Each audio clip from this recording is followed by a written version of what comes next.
Cotton, vétéran de guerre décoré, a perdu ses tibias.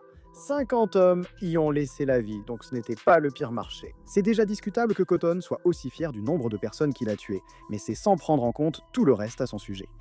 Cotton est tristement célèbre pour la façon horrible dont il traite les femmes. Il a probablement des enfants illégitimes partout, sans parler de l'abus émotionnel terrible qu'il fait subir à sa femme et son fils, allant jusqu'à appeler son deuxième fils Good Hank pour montrer combien il déteste le premier Hank. Rien n'est pardonnable dans la façon dont Cotton traite Hank.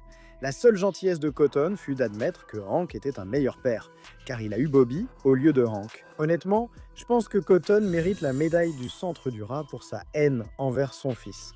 Cela dit, il n'est pas totalement mauvais, mais surtout mauvais. Oui, mais il a quand même des qualités attachantes. Dans un épisode, il regrette ses actes envers les Japonais durant la guerre. Dans un autre, il aide Peggy à remarcher après son accident de parachutisme. Dans plusieurs épisodes, il prouve son amour pour Bobby. Même s'il est souvent une mauvaise influence, Cotton montre parfois qu'il est prêt à se sacrifier pour Bobby. Dans l'épisode La revanche du Loot-Loot-Fisk, il a assumé la faute d'avoir incendié l'église de Hank, alors que c'était Bobby par accident. Ai-je précisé qu'il a tué 50 hommes?